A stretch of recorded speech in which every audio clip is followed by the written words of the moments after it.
The sun had barely risen over the whispering woods when a small, gentle turtle named Taro began his day. His shell was old, scratched, and heavy, but his heart was soft enough to carry the whole forest. Every morning, without fail, he walked slowly from one corner of the woods to the other, checking who needed help.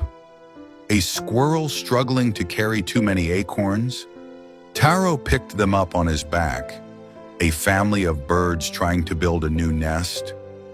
Taro lifted branches twice his size and climbed the hill to hand them over. A deer stuck in the muddy pond? Taro pulled and pushed until his legs trembled, but he never said no. The forest loved him, but only for what he did, not for who he was. Every day Taro returned home long after sunset, tired, hungry, and silent. His shell felt heavier. His steps grew slower.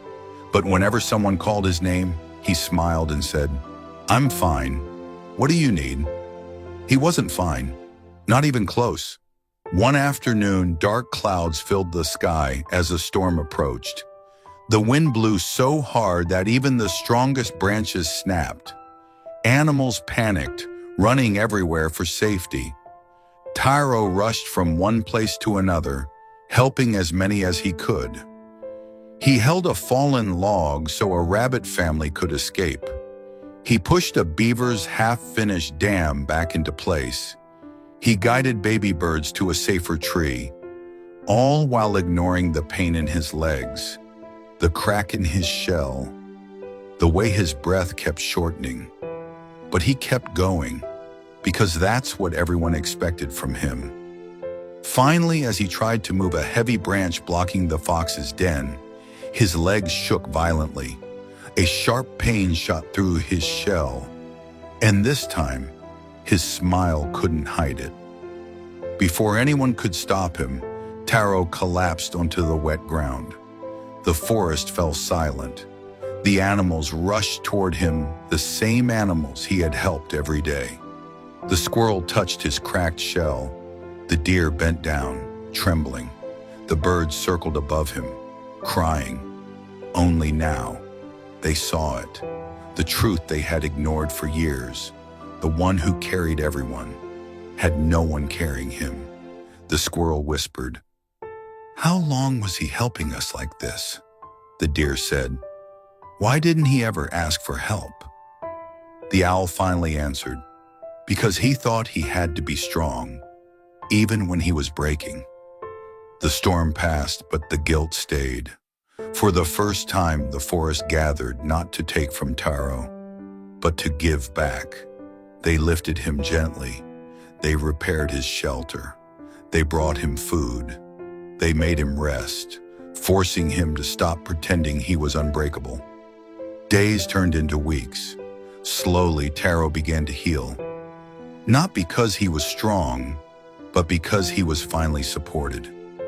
One evening, while watching the sunset, the young rabbit asked him softly, "Taro, why didn't you ever tell us you were tired?"